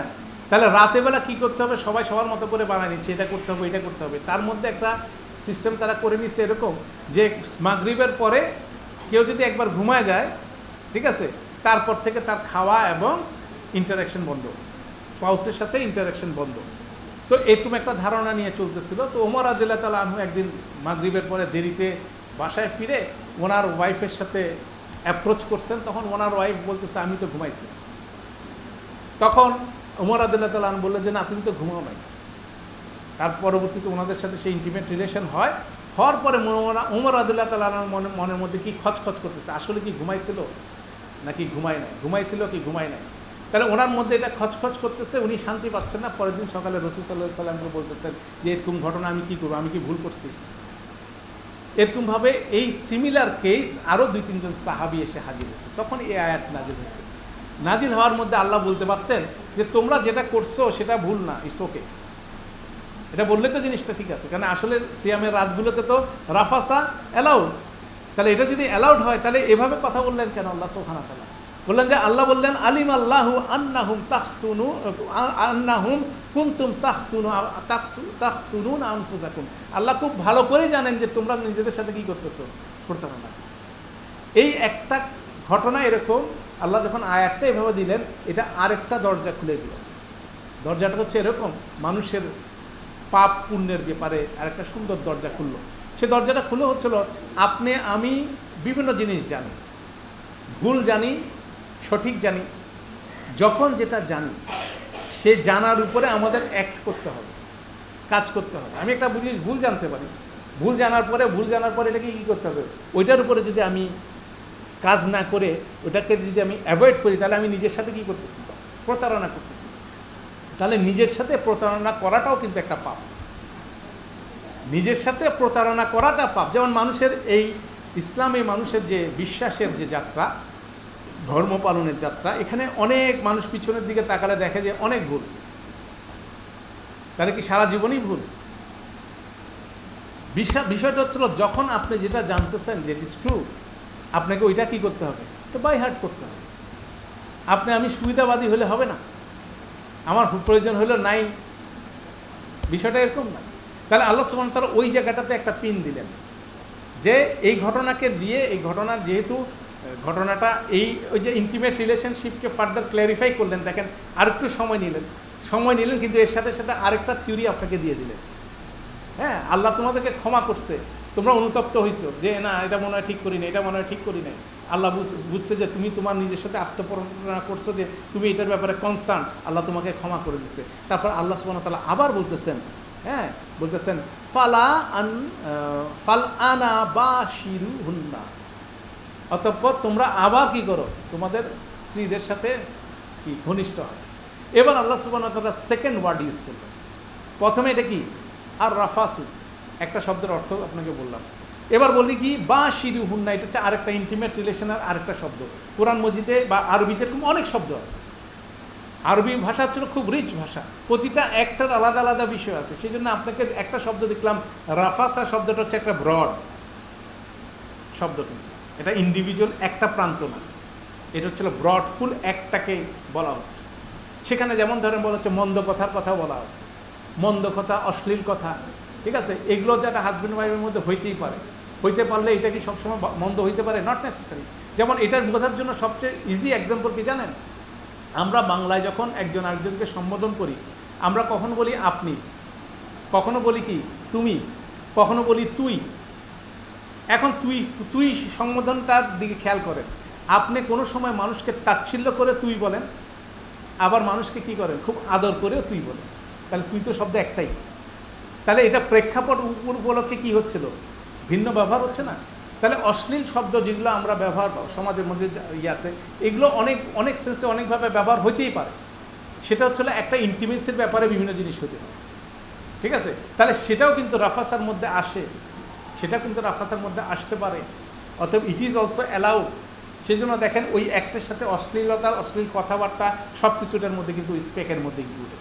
তাহলে রাফাসা শব্দের মধ্যে এরকম একটা ইমপ্রেশনও কিন্তু এটার মধ্যে আছে, ঠিক আছে। এখানে আপনাকে ওপেন হইতে হবে লাইক এনিথিং, মানে কোনো রকম ফিল্টার থাকবে না আপনার স্পাউসের সাথে। যা কিছু আপনার প্রবৃত্তির মধ্যে আছে, এখানে গুরুত্বপূর্ণ একটা বিষয় রিমাইন্ড করার বিষয়, এই প্রবৃত্তিতে যাতে অন্য কিছু প্রভাবক হিসাবে না কাজ করে। মানুষের জীবনে প্রভাবক হিসেবে কি কাজ করে এইসব বিষয়, মানুষ যখন নিজেকে এক্সপোজ করে কি অশ্লীল কোনো কিছু দেখার ব্যাপার। মানুষ যদি অশ্লীল কোনো কিছু দেখে ইন্টারনেটে, টেলিভিশনে, সিনেমায়, এটা রিফ্লেকশন তার মনের মধ্যে পড়ে যায়, সেটা তার দাম্পত্য জীবনে চলে আসে। তখন দাম্পত্য জীবনে কি হয়, এই যে আনফিল্টার জায়গাগুলোতে কি হয়, ইনফ্লুয়েন্স যখন হয় তখন এটা ডিস্টরশন আসে, তখন বিকৃতি আসে। তাহলে যেসব পুরুষ তার নিজের চোখকে সংযত করতে পারে না, তার কনজুগাল লাইফে কি সমস্যা হয়। তাহলে কনজুগাল লাইফে যদি আপনার শান্তি চান, আপনার চোখ ফিল্টার করতে হবে। পুরুষদের অবশ্যই কি করতে হবে, চোখ ফিল্টার করতে হবে। সমস্ত আনসিন, আনঅ্যাপ্রোপ্রিয়েট, ইনঅ্যাপ্রোপ্রিয়েট সমস্ত দেখা শোনা কথা থেকে নিজেকে কী করতে হবে, সংযত করতে হবে। এটা হচ্ছে পুরুষদের কাজ। আর মহিলাদের কাজ হচ্ছিল, মহিলারা যত বেশি বেপর্দা চলবে, সে তত বেশি তার কনজুগাল লাইফে কি হবে, আনহ্যাপি হবে। এটা হচ্ছে থিওরি। সে নিজেকে যত এক্সপ্রেস করবে বাইরে, তত বেশি সে হবে, কি বলে, আনহ্যাপি বলবো এই জায়গাতে। অর্থাৎ দুইজনের করণীয় বিষয় আছে। মহিলাকে আকর্ষণীয় হয়ে তার হাজব্যান্ডের সামনে আসতে হবে, আর হাজব্যান্ডকেও আকর্ষণীয়ভাবে তার স্ত্রীর কাছে আসতে হবে। এটা হচ্ছে 2 ওয়ে প্রসেস। দুইজনকে কি করতে হবে, ইনিশিয়েটিভ নিতে হবে। দুইজনেরই ইনিশিয়েটিভ নেওয়ার ব্যাপার আছে। কেননা একজন মহিলা যখন স্ত্রী হয় এবং স্ত্রী হিসেবে বাসায় থাকে, তখন সে একটা ক্যাজুয়াল ড্রেস পরে ঘোরাফেরা করে। অথচ সে যখন কোনো কাজের মধ্যে যায়, তখন কি হয়, সে মানুষকে দেখানোর জন্য সবচেয়ে সৌন্দর্য লেবাসে কি সে রাস্তা বের হয়। তাহলে এটা কত বড় ভয়াবহ সাইকোলজিক্যাল ডিসঅর্ডার, এটাই নর্মাল হয়ে গেছে। অথচ যে জানে, সে মনে করে যে এই বিকৃত মানুষের যে বেপর্দাভাবে রাস্তা ঘুরে বেড়ায়, তাকে বলা হয় সে বিকৃত কি মানসিকতার মানুষ। অথচ সে মনে করে আমি খুব মডার্ন মানুষ, তাই না? সেটা যেমন প্রযোজ্য, ঠিক একইভাবে ছেলেদের জন্য প্রযোজ্য। তাহলে সে সারাদিন ঘাম নিয়ে, সমস্ত গন্ধ নিয়ে সে যদি তার ওয়াইফের কাছে যায়, ইট ইজ নট অ্যাপ্রোপ্রিয়েট। তাকেও গোসল টোসল করে সুন্দরভাবে, পরিষ্কার সুন্দরভাবে, অ্যাপ্রোপ্রিয়েট ওয়েতে তার ওয়াইফের কাছে কি অ্যাপ্রোচ করতে হবে। তাই এই বিষয়গুলো কিন্তু গুরুত্বপূর্ণ বিষয়, এটা অবশ্যই গুরুত্বপূর্ণ বিষয়, এটা মানুষের জীবনে অবশ্যই গুরুত্বপূর্ণ। সেজন্য আল্লাহ সুবহানাহু ওয়া তাআলা এখানে আরেকটা শব্দ হচ্ছে বাশিরুহুন্না। বাশিরু শব্দটা যদি এক্সপ্লেন করেন, দেখেন কোথায় যায়। বাসারা শব্দ, বাসারা ইয়াবশিরু, এই শব্দের অর্থ হচ্ছিল আনন্দিত হওয়া, খুশি হওয়া, উল্লসিত হওয়া, তৃপ্ত হওয়া। দেখছেন? এরপরে দেখেন একটা শব্দ আছে বাশারা, আমরা 2 নম্বর ফর্ম বলি গ্রামারের স্টুডেন্টরা, সুসংবাদ দেওয়া। 3 নম্বরের ফর্মে আছে কি বাশারা, 3 নম্বর ফর্ম। এটা হচ্ছে অনুষঙ্গী হওয়া, স্পর্শ করা, সরাসরি সংস্পর্শে আসা, এবং এই যে এক সেই একটাকে বলা হচ্ছে। এর বাইরে 2টা শব্দ আছে, একটা হচ্ছে বাসারুন। বাসারুন মানে কি, মানুষ। বাসারুন শব্দটা কেন মানুষ? আরেকটা শব্দ আছে, এটা হচ্ছে বিশার। বিশার মানে হচ্ছে স্কিন, আমাদের যে চামড়া, এটাকে বলে বিশার। যেহেতু মানুষের সবচেয়ে এক্সপোজড চামড়া, সবচেয়ে বেশি এক্সপোজ, যেমন অন্যান্য সমস্ত প্রাণীর চামড়ায় কি থাকে, লোম টোম থাকে, কিন্তু মানুষের মতো এরকম এক্সপোজ চামড়া আর কারো নাই। সেজন্য মানুষকে কি বলা হয়, বিশেদ বলা হয়, মানে বাসারুন বলা হয়। তাহলে এই বাসারুন এবং চামড়া চামড়ায় লেগে যে আনন্দ তৈরি হয়, সেইটাই হচ্ছিল আরেকটা ইন্টিমেসির শব্দ, চামড়ার সাথে চামড়া লেগে। এবং দেখবেন যে মানুষ যখন খুশি হয়, তখন এক্সপ্রেশন কি আসে, তার ফেসের মধ্যে একটা ঔজ্জ্বল্যতা আসে। যখন সে দুঃখিত হয়, তার ফেসের মধ্যে একটা কি গ্লুমি ভাব আসে। তাহলে চামড়ায় মানুষের মধ্যে কি একটা এক্সপ্রেশন আসে। তাহলে এই চামড়ায় এক্সপ্রেশন আসা, এটারই আরেকটা এক্সপ্রেশন হচ্ছিল ইন্টিমেট রিলেশনের আরেকটা শব্দ। তাহলে আপনি দেখেন আল্লাহ সুবহানাহু ওয়া তাআলা 2টা শব্দ এক্সপ্লেন করে আপনাকে কি করতেছে, আপনাকে বলতেছে যে you should act most romantically আপনার সিয়ামের রাতগুলোতে কী হবে, আপনাকে অ্যাক্ট করতে হবে। এইটা হচ্ছে না আপনার জন্য খুব ম্যান্ডেটরি বিষয়। এতটুকু বলার পরে ওয়াবতাগু মা কাতাবাল্লাহু লাকুম, এবং আল্লাহ তোমার জন্য যেটা লেজিটিমেট করে দিচ্ছে এটা তুমি কী করো, এনজয়। ঠিক আছে, ওইটার অন্বেষণ করো। ঠিক আছে, আল্লাহ যেটা দান করছে সেটা আহরণ করো। সেটার মধ্যে দুইটা জিনিস পড়ে, একটা ছিল হাজব্যান্ড ওয়াইফ একজন আরেকজনের আল্লাহ দিচ্ছেন, এরপরের আয়াতে আমরা দেখবো আরেকটা দিয়ে, পাশাপাশি তাদের মধ্যে যে এই যে সুন্দর সম্পর্কটা, এখান থেকে যে তারা যে আনন্দ পায় সেটাকে এনজয় করতে বলছেন, পাশাপাশি আপনার ফিউচার জেনারেশনের জন্য এখান থেকে প্ল্যান করতে বলতেছেন, সেটাও এটার মধ্যে দিতে পারে। এখন দেখেন আমরা আরেকটু রিফ্লেকশনে যাই। এখানে আল্লাহ সুবহানাহু ওয়া তাআলা আমরা জানি যে কোরআন মজিদকে ডেসক্রাইব করছেন আল্লাযীনা আমানু ওয়া তাতমাইন্নু কুলুবুহুম বিযিকরিল্লাহ। মানুষের অন্তর যারা ঈমান আনে তাদের অন্তর প্রশান্তি হয় কিভাবে? আল্লাহর স্মরণ। আল্লাহর স্মরণ সবচেয়ে বেস্ট ওয়েতে কি হয়, কিভাবে হয়? কোরআনের এক্সারসাইজের মাধ্যমে আল্লাহর স্মরণ সবচেয়ে সুন্দরভাবে হয়। তাহলে মানুষের অন্তর, আত্মা, কুলুব পরিতৃপ্ত হয় যখন সে কোরআনের আল্লাহর স্মরণে নিজেকে নিমগ্ন করতে পারে সেটা। তারপর সূরা রুমের আয়াতে আল্লাহ বলতেছেন, হাজব্যান্ড ওয়াইফ রিলেশনে বলতেছেন, ওয়ামিন আয়াতিহি আন খালাকা লাকুম মিন আনফুসিকুম আজওয়াজান লিতাসকুনু ইলাইহা। আর তার নির্দেশনাবলীর মধ্যে হচ্ছে যে তিনি তোমাদের মধ্যে থেকে তোমাদের জন্য সৃষ্টি করেছেন যুগলদের, যেন তোমরা তাদের মধ্যে কি পেতে পারো, স্বস্তি, প্রশান্তি পেতে পারো। তাহলে মানুষের প্রশান্তি কোত্থেকে আসে? মানুষের প্রশান্তি আসে যখন সে আল্লাহর কিতাবকে কি করে, সুন্দরভাবে রিসাইট করে, আল্লাহর স্মরণে যখন নিজেকে ইনভলভ করে, তখন তার আত্মা পরিশুদ্ধ হয়। আর যখন সে তার স্পাউসের সাথে একটা খুব সুন্দর রোমান্টিক সময় পার করে, সেটাও কি করে, তার আত্মাকে কি করে, প্রশান্তি। তাহলে এই দুইটা এলিমেন্টকে আল্লাহ সুবহানাহু ওয়া তাআলা কি বলতেছেন, রমাদান মাসে এই দুইটাকে ধারণ করতে হবে। রমাদান মাসে কোরআন মজিদের সাথে এক্সারসাইজের মাধ্যমে, কোরআনের সাথে সম্পর্ক তৈরি করে, যেমন আল্লাহর স্মরণের মাধ্যমে আপনার হৃদয় কী হবে, প্রশান্ত হবে। আপনার স্পাউসের সাথে আপনার ক্লোজ ইন্টিমেট রিলেশন এটাকে এক্সপিডিয়েট করে কি করতে হবে, আপনার আরেকটা প্রশান্তির জায়গাটাকে কি করতে হবে, রিজুভিনেট করতে হবে, এটাকে পুনরুজ্জীবিত করতে হবে। কেন মানুষের এই ফেইড একগুয়েমির মধ্যে থেকে বেরোয় এসে এটাও কিন্তু রিজুভিনেট করার সময় হচ্ছে। এই জন্য এখানে আরেকটা হাদিসের রেফারেন্স দেখেন, রাসূল সাল্লাল্লাহু আলাইহি সাল্লামের এই হাদিস আমরা সবাই জানি, খায়রুকুম মান তাআল্লামাল কুরআনা ওয়া আল্লামাহু। তোমাদের মধ্যে সর্বোত্তম ব্যক্তি সে যে কি নিজে কোরআন পড়ে এবং আরেকজনকে কোরআন পড়ায়। এটা কি, যে আল্লাহর স্মরণের সবচেয়ে বেস্ট পন্থা কি, কোরআন নিয়ে নিজে পড়া এবং আরেকজনকে পড়ানোর মাধ্যমে আপনি কোরআনের গবেষণায় সবচেয়ে বেশি রোল প্লে করতে পারবেন, এবং সেটার ফলশ্রুতিতে আপনি কোরআন সবচেয়ে বেশি সুন্দরভাবে মনে রাখতে পারবেন। সেভাবে আল্লাহর স্মরণ বেশি হবে, সেভাবে কি হবে, আপনার হৃদয় প্রশান্ত হবে। রাসূল সাল্লাল্লাহু আলাইহি ওয়াসাল্লামের আরেকটা হাদিস আছে, খায়রুকুম লি আহলিহি ওয়া আনা খায়রুকুম লি আহলি। তোমাদের মধ্যে সর্বোত্তম ব্যক্তি সে যে কি করে, তার আহালের সাথে উত্তম, এবং আমি অবশ্যই আমি আমার আহালের সাথে উত্তম। মানে আমি আমার আহালের প্রথম জিনিস হচ্ছিল ওয়াইফ, স্ত্রী।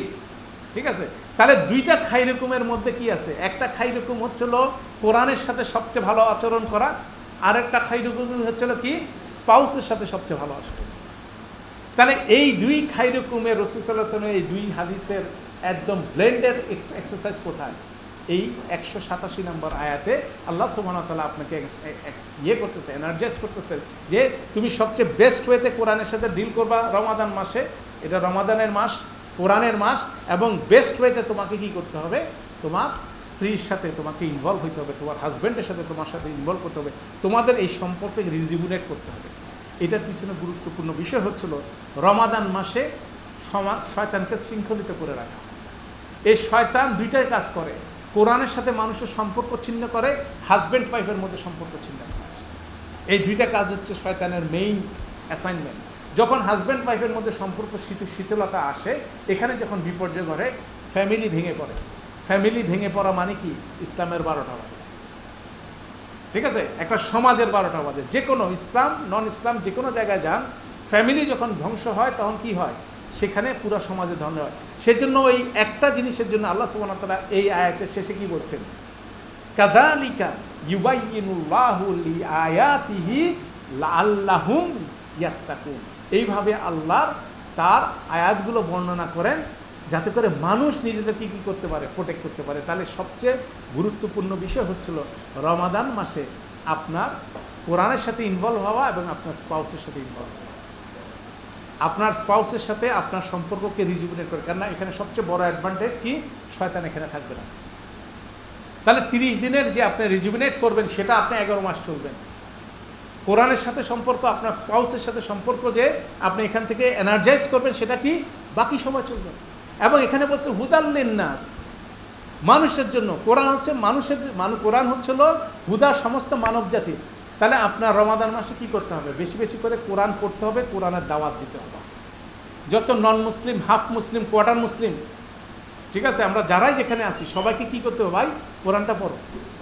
কোরআনটা তুমি বাংলা ট্রান্সলেশন হলে পড়ো, তখন কে থাকবে না, শয়তান সেখানে থাকবে না। অতএব কোরআন পড়িস না, কোরআন পড়িস না, কানে সে মন্ত্র দেওয়ার কিন্তু লোক নাই, সেই শক্তি নাই, তাকে কোরআন বলে। এবং তাকে এনার্জাইজ করে তুমি তোমার স্পাউসের সাথে সময় দাও। সন্ধ্যার পরে তো সবাই তারাবি পড়ে, হয়তো বা তুমি পড়ো না, সন্ধ্যার পরে সমস্ত কাজ বাংলাদেশে কিন্তু নাই, তখন এঙ্গেজ উইথ ইউর স্পাউস, তাকে সময় দাও, বাইরে ঘুরো, যেখানে যাও, যেটাই তোমার মনে চায় তোমার, তুমি তার সাথে কী করো, ইনভলভ হও। এটা যদি আপনি নন মুসলিমকেও বলেন, সে ওখান থেকে কী পাবে, গ্যারান্টিড সে এখান থেকে বেনিফিট পাবে, তার পারিবারিক জীবনে সে বেনিফিট পাবে। তাহলে গাইডলাইন হচ্ছে এটা কার জন্য, সমস্ত মানব জাতির জন্য। এই জন্য মুফাসসিররা অনেকেই বলতেছেন যে এখানে যে শেষে বলা হচ্ছে লাআল্লাহুম ইয়াত্তাকুন, যাতে করে তারা নিজেদেরকে প্রোটেক্ট করতে পারে। তাহলে এই রমাদান মাসে স্পাউসের সাথে ক্লোজ ইন্টারাকশনের ফলে মুসলিম নন মুসলিম সবাই কি করতে পারে, নিজেদের ফ্যামিলিকে সেভ করতে পারে। ফ্যামিলি সেভ হলে কি হবে, তারা সবাই সেভ হবে। এটা একটা গুরুত্বপূর্ণ রিফ্লেকশন। এরপরে আল্লাহ সুবহানাহু ওয়া তাআলা যেমন একটা সেন্টেন্সে শেষ করে দিয়েছেন, ওয়াকুলু ওয়াশরাবু হাত্তা ইয়াতাবায়্যানা লাকুমুল খায়তুল আসওয়াদু মিনাল খায়তুল আবয়াদু মিনাল খায়তুল আসওয়াদি মিনাল ফাজর। এটা হচ্ছে দেখেন খাবার এবং পানের জন্য একটা সেন্টেন্সে শেষ। তোমরা খাও এবং পান করো যতক্ষণ পর্যন্ত কালো সাদা লাইন আলাদা হচ্ছে, মানে ফজরের একদম ফার্স্ট টাইম পর্যন্ত, প্রথম ইনিশিয়াল টাইম পর্যন্ত খাওয়া যাবে। তারপর বলছে সুম্মা আতিম্মু সিয়ামা ইলাল লাইল, এবং সিয়ামটা কমপ্লিট করো যখন রাত শুরু হবে ঠিক সেই মুহূর্তে পর্যন্ত। ঠিক আছে, এখানেও অনেকের ডিফারেন্স অফ ওপিনিয়ন। ইলাল লাইল মানে রাত পর্যন্ত, ইলাল লাইল মানে হচ্ছিল রাতটা যে পয়েন্টে শুরু হচ্ছে সে পয়েন্ট পর্যন্ত। এরা দুইটা পয়েন্ট আপনাকে ডিফাইন করতেছে। তারপরে আবার বলতেছে ওয়ালা তুবাশিরুহুন্না ওয়া আনতুম আকিফুনা ফিল মাসাজিদ, তোমরা তোমাদের ইয়ের সাথে, স্পাউসের সাথে কি হয় না, ইন্টিমেট রিলেশনে যেও না যখন তোমরা মসজিদের মধ্যে ইতিকাফে থাকো। এটা একটা ইন্টারেস্টিং জিনিস। দেখেন এর আগে বাশিরুহুন্না, এখানে তুবাশিরু, একই শব্দ। তাহলে মসজিদের মধ্যে ইতিকাফে যদি কেউ বসে তাহলে সে তার স্পাউসের সাথে কিভাবে ঘনিষ্ঠ হবে? ঘনিষ্ঠ মানে হচ্ছে একটা ফিজিক্যাল অ্যাক্টের মধ্যে যাবে, এটার প্রশ্ন না। তাহলে আয়াতটা এরকম কেন? আয়াতটা এটার মানে হচ্ছিল যে আপনি মসজিদে যদি ইতিকাফে বসেন, you can go to your home. আপনার প্রয়োজনে খাবার নাই, খাওয়া শেষ হয়ে গেছে, আপনার বাসা থেকে খাবার নিয়ে আসতে পারেন। আমাদের ট্রেডিশনাল যারা এখানে ইতিকাফ করে তারা মনে করে মসজিদের সামনে স্যান্ডেল পাশে যদি স্যান্ডেলটা পড়ে যায় বাইরে, ওইটা তোলা যাবে না। মসজিদে ভাত খাইছেন, প্লেট ধোয়ার জন্য অজুর জায়গায় যাওয়া যাবে না। মানে these are the boundary set by home. মানুষ নিজের মতো করে বাউন্ডারি সেট করছে, আল্লাহ কিন্তু বাউন্ডারি সেট করেছে। এই আয়াতের ডাইমেনশন হচ্ছে এটা। আপনার প্রয়োজনে আপনি বাসায় যেতে পারেন, কেন 20 দিন তার সাথে একটা রোমান্টিক জীবন কাটাইছেন, 20টা রাত, এখন 10টা রাত আসছেন কার সাথে সময় কাটাচ্ছেন? আল্লাহর সাথে সময় কাটাচ্ছেন। তাহলে এই আল্লাহর সাথে এই যে সময় কাটাচ্ছেন, এই সময় কিন্তু আপনার স্ত্রীর সাথে সেই ইন্টারেকশনটা আল্লাহ বলতেছে বন্ধ করে দিচ্ছেন। অথবা আপনার কাছে যদি মনে হয় যে বাসায় যায় যে খুব সুন্দর লাগতেছে, আপনি you should come back, but আপনার বাসায় যাওয়া অ্যালাউ। আপনার দোকানে যেয়ে আপনার যদি কোনো প্রয়োজন হয়, কিন্তু আপনাকে বুঝতে হবে কারোর সাথে কথা বলা যাবে না, মানে অনর্থক কথা বলা, এঙ্গেজমেন্ট না হয়। যেটা নেসেসিটি আছে ইউ ক্যান মুভ অ্যারাউন্ড আপনার নেসেসিটির জন্য। তাহলে এই বিষয়গুলো কিন্তু এই আয়াতগুলোতে পরিষ্কার হয়ে যায়, সেখানে আপনার হাদিস পর্যন্ত যাওয়া লাগে না। ঠিক আছে, তাহলে এখানে বলতেছে যে এই জিনিসটা। তারপর বলতেছে তিলকা হুদুদ আল্লাহে, এটা হচ্ছে আল্লাহর হুদুদ। বাউন্ডারি কিন্তু আল্লাহ টানছে, এটার আগে দিয়ে আপনি বাউন্ডারি টানতে পারেন না। আল্লাহ যে বাউন্ডারিটা টানছে এটার সামনে যাতে এই বাউন্ডারিতে কেউ আসতে না পারে। আমাদের এখানে ওলামা সমাজরা যারা করেন তাদের দেখবেন ম্যাক্সিমাম কি যে আল্লাহ একটা বাউন্ডারি টানছেন, এটার বাইরে দিয়ে ওনারা আরেকটা বাউন্ডারি টানার চেষ্টা করেন। এটা হচ্ছে সবচেয়ে বড় অপরাধ। আপনার আমার কাজ হচ্ছে আল্লাহ যে জায়গায় বাউন্ডারিটা দিচ্ছেন সেটা সবাইকে বলে দেওয়া, একদম প্রেসাইসলি বলে দেওয়া, দ্যাট ইজ গুড এনাফ। আপনার আমার চিন্তা করতে হবে না আমি আগে একটা বাউন্ডারি দিলাম ওইটাতে আটকালে এটার কাছে আসবে না, এগুলো আমাদের কাজ না। আল্লাহ মানুষ সম্বন্ধে খুব ভালো মতো জানে, আল্লাহ বাউন্ডারি সেট করছে, ওইটাই কারেক্ট ওয়েতে আপনাকে ডিসিমিনেট করতে হবে, এখানে কোনো মশলা লাগানোর কোনো সুযোগ নেই। এটা একটা গুরুত্বপূর্ণ, এই জন্য দেখেন তিলকা হুদুদুল্লাহ ফালা তাকরাবুহা, কোনো অবস্থায় এটা ধারে কাছে যায়ও না। তারপর কাজালিকা আমরা এটা অলরেডি এক্সপ্লেন করছি, আলহামদুলিল্লাহ। এখন আমরা পরের আয়াতে দেখি, এটা যেহেতু একটা বড় আয়াত, আমরা দেখি কুইকলি এটা রিফ্লেকশন দেওয়ার চেষ্টা করি। ওয়ালা তাকুলু আমওয়ালাকুম বাইনাকুম বিল বাতিলি ওয়া তুদলু বিহা ইলাল হুকামি লিতাকুলু ফারিকাম মিনাল আমওয়ালিন নাসি বিল ইসমি ওয়া আনতুম তা'লামুন। আল্লাহ বলতেছে তোমরা অন্যায়ভাবে একে অপরের সম্পদ ভোগ করে ফেলো না এবং বিচারককে ঘুষ দিয়ে কারো সম্পদ অন্যায়ভাবে গ্রাস করো না, যে যখন তোমরা সেটা জানো। এটা হচ্ছে রাফ ট্রান্সলেশন। আমরা যদি একটু দেখি কি আসে, ওয়ালা তাকুলু আমওয়ালাকুম বাইনাকুম বিল বাতিল, তোমরা একে অপরের সম্পদ ভক্ষণ করো না বাতিলের মাধ্যমে। একে অপরের না বলে আনফুসাকুম বলছে তোমাদের সম্পদ তোমরা খেয়ে ফেলো না। এটার এক্সপ্লেনেশন হচ্ছিল, কুইক এক্সপ্লেনেশন হচ্ছে এভাবে যে আল্লাহ সমস্ত সম্পদের মালিক হচ্ছে কি? আল্লাহ সুবহানাহু ওয়া তাআলা। ওয়া মিম্মা রাযাকনাহুম ইউনফিকুন, আল্লাহ সবগুলোর ওয়ারিস হচ্ছিল কে? মিরাস হচ্ছিল আল্লাহ। আকাশ জমিনের মিরাস কার কাছে যাবে? আল্লাহর কাছে যাবে। তাহলে আল্লাহ আপনাকে আমাকে সম্পদ দিচ্ছেন, তাহলে সমস্ত সম্পদের উপরে আপনার আমার একটা যত্নশীলতার দাবি আছে। মানে অধিকার এক একজনের আলাদা, কিন্তু যত্নশীলতার দাবি আছে। যেমন ধরেন আমি অন্যায়ভাবে আপনার সম্পদ গ্রাস করতে পারি না, আমার সম্পদটা গ্রাস করলে আপনার যেরকম লাগতো সেরকম একটা ফিলিংস কিন্তু থাকতে হবে। তাহলে এটা একটা ডাইমেনশন সম্পদের ক্ষেত্রে। এখন বাতিল শব্দটার মধ্যে অনেক কিছু আছে, বাতিল শব্দটার মধ্যে অনেকগুলো ডাইমেনশন। একটা হচ্ছিল জালিয়াতি। জালিয়াতির মধ্যে কি বলি? ধোঁকা দিয়ে আপনার সম্পদটা কেউ নিয়ে গেল। ধোঁকা কিভাবে দেয়? জ্ঞানের মাধ্যমে দেয়, সম্পদের মাধ্যমে দেয়।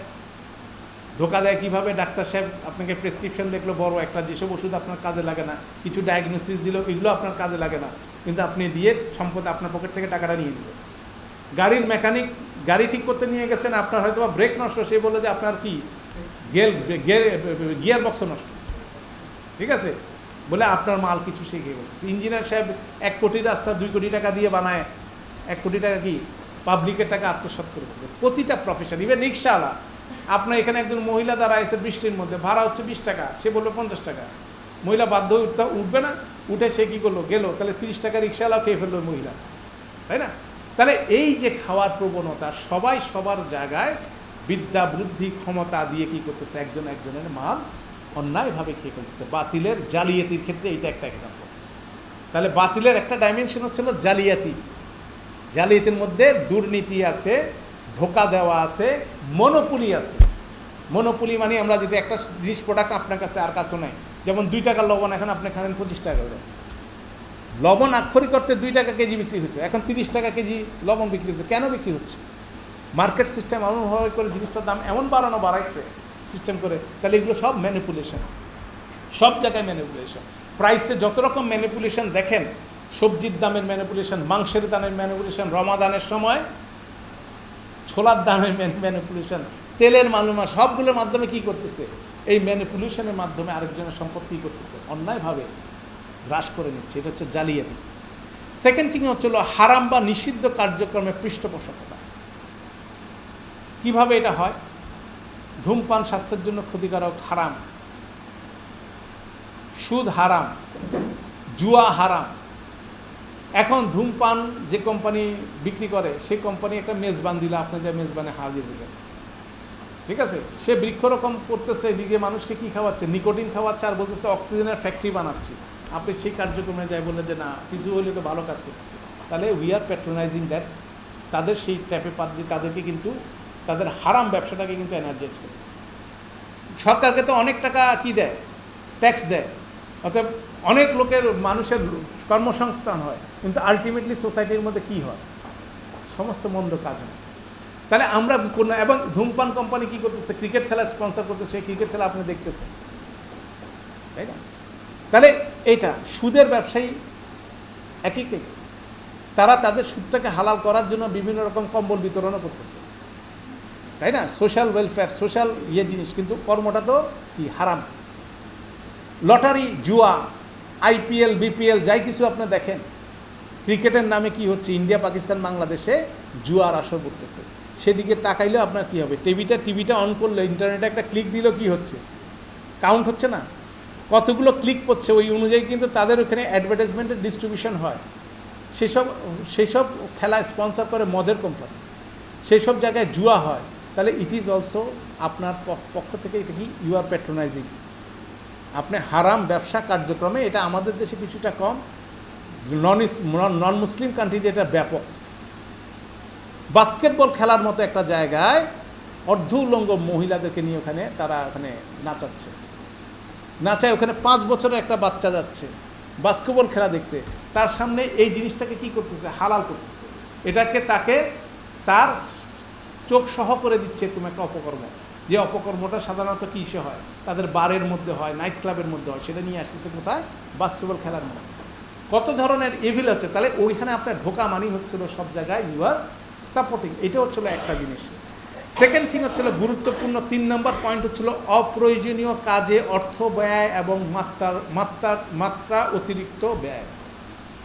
তার সবচেয়ে বড় এক্সাম্পল হচ্ছিল আমাদের বিয়ের সাথে যা কিছু হয়, বিয়ের অনুষ্ঠান হারাম। ওয়ালিমা করতে যান, ওয়ালিমা করবেন, আপনার কমিউনিটি সেন্টারে যা ওয়ালিমা করতেছেন, পার পার্সন খাওয়ার খরচ কত, আপনি দেখবেন যে হিসাব করে 1,500 টাকা আসে। 1,500 টাকা কেন খরচ করলেন আপনি? আপনার 1,500 টাকা খরচ দেখে আপনার পিয়ন যায় গ্রামের বাড়িতে আরেকটা কমিউনিটি সেন্টার করে, সেখানে সে 500 টাকা করে খরচ করতেছে। ওয়াই? এই এক্সেস খরচ কেন? তারপর ওখানে যে খাবার দিতেছেন, সেই খাওয়ার অর্ধেক কী হচ্ছে, ডাস্টবিনে যাচ্ছে।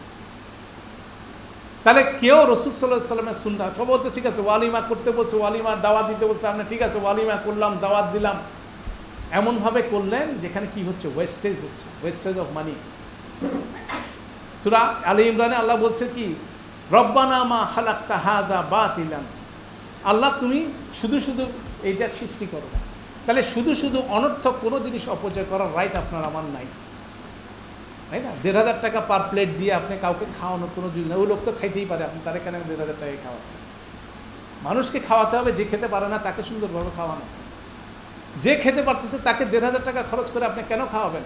আপনি সব কিছু করছেন, ওয়ালিমা কমিউনিটি সেন্টারে করতেছেন, পুরুষ মহিলা বসার আলাদা জায়গা আছে, তারপরে কি হইতেছে না, তারপরে এটা আপনার জন্য লেজিটিমেট হচ্ছে না। যখন আপনি কি স্পেন্ড করতেছেন, স্পেন্ড করে কার সম্পদ কোন দিকে আপনি নষ্ট করতেছেন, নিজেরটাকে নষ্ট করতেছেন, এটা দেখা দেখি আরেকজনেরটা নষ্ট হচ্ছে। এই ট্রেন্ডগুলো যে যেখানে সেট করতেছে, যার ট্রেন্ডটা, একটা তো ট্রেন্ড আপনার দেখে বললাম না, আপনার পিয়ন বলতেছে যে আরসি করা দিতে হবে, সে তার ছেলের বিয়েতে মেয়ে পক্ষ বলতেছে যে আমার ছেলের বিয়েতে এতজন বরযাত্রাকে খাওয়াতে হবে, আরসি করা। কেন? ঢাকা শহরে তো বসের মেয়ের বিয়ে দেখে আসছে, সেটা রেপ্লিকা সে করতেছে, সমস্ত জিনিস যাবে তার সাথে সাথে।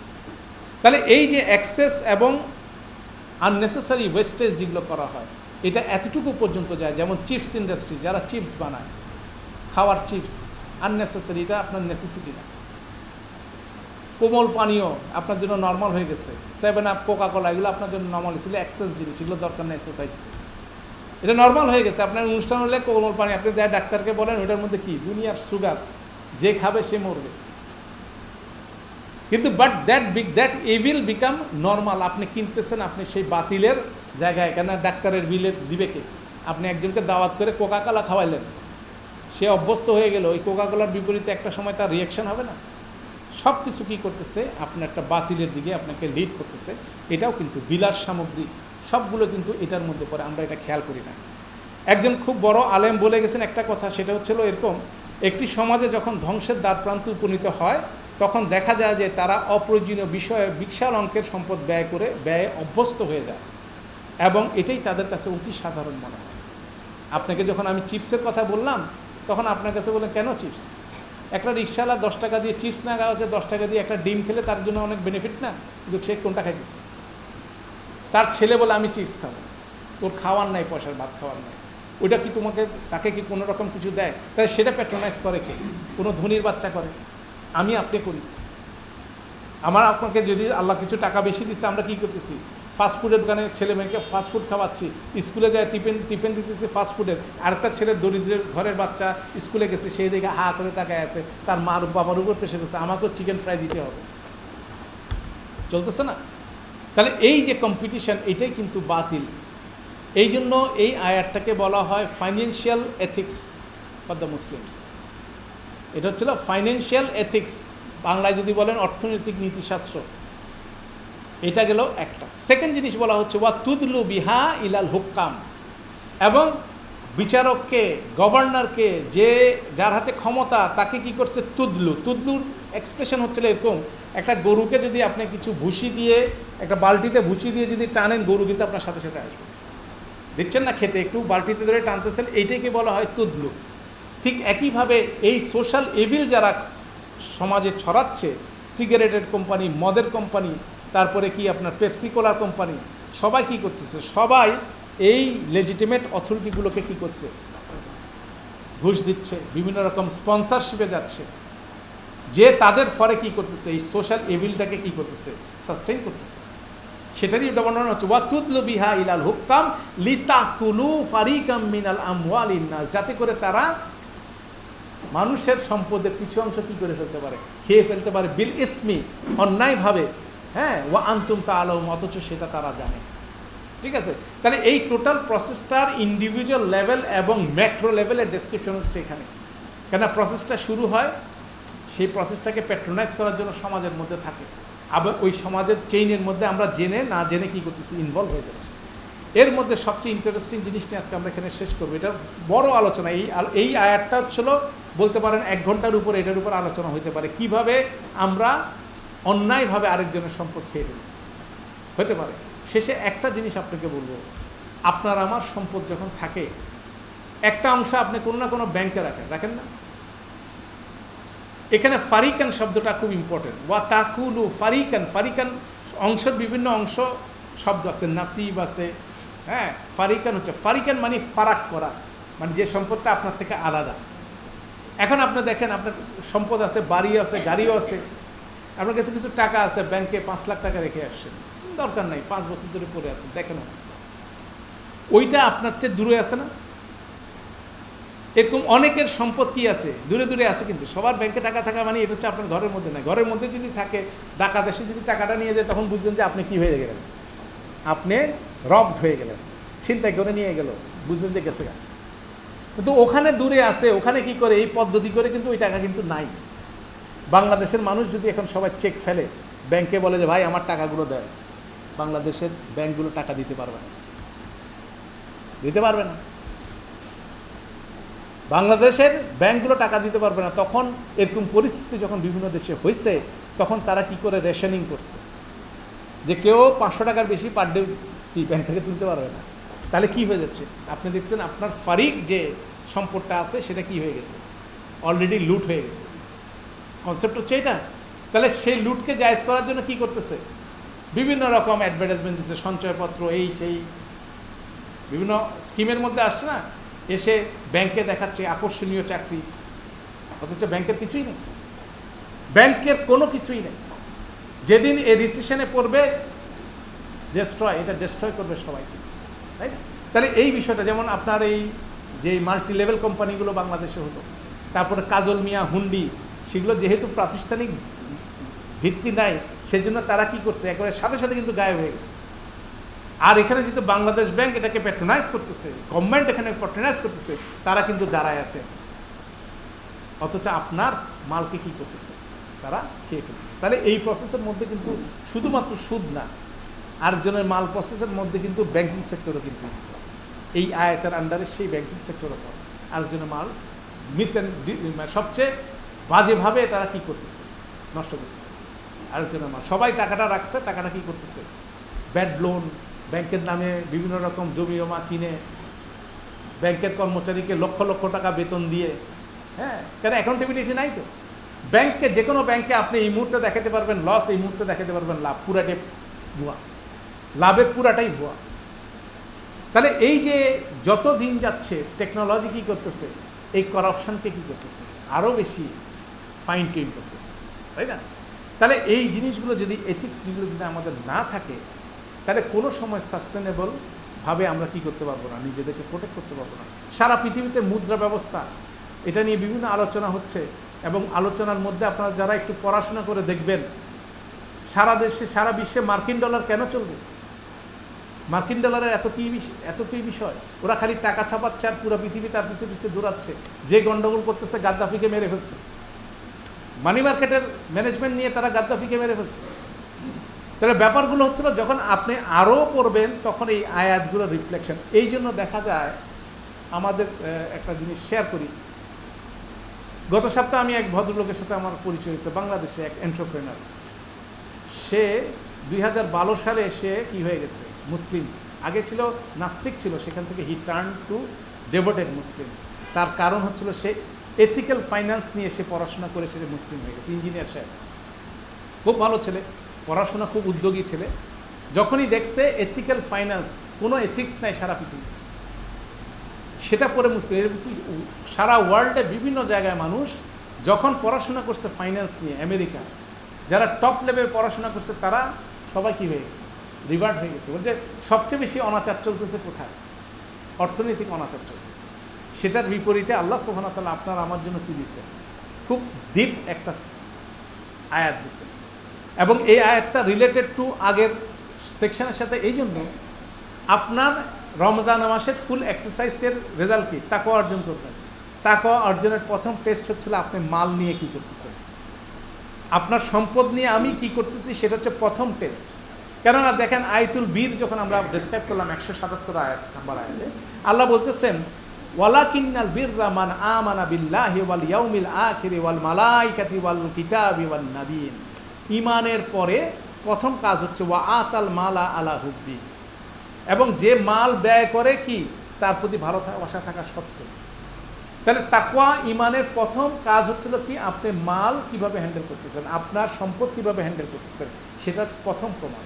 তাহলে রমাদানের টোটাল যে ডেসক্রিপশন আপনাকে আল্লাহ সুবহানাহু ওয়া তাআলা দিলেন 183 থেকে 187, সেটার লিটমাস টেস্ট হচ্ছিল 188। রমাদানের মধ্যে যদি আপনি কোরআন এক্সারসাইজ করেন তখন আপনার লেনদেন পরিবর্তন হবে। আর কোরআন মজিদ যদি না বুঝে আপনি পড়তে থাকেন রমাদান মাসের শেষে আপনি খুব রিচুয়ালস ভিত্তিক মানুষ হবেন। আপনি খুব 5 ওয়াক্ত সালাত আদায় করতেছেন, সিয়াম পালন করতেছেন, বিভিন্ন রিচুয়াল অ্যাক্টিভিটির মধ্যে থাকবে, কিন্তু আপনার ফাইন্যান্সিয়াল ডিলিংয়ে কোনো চেঞ্জ আসবে না।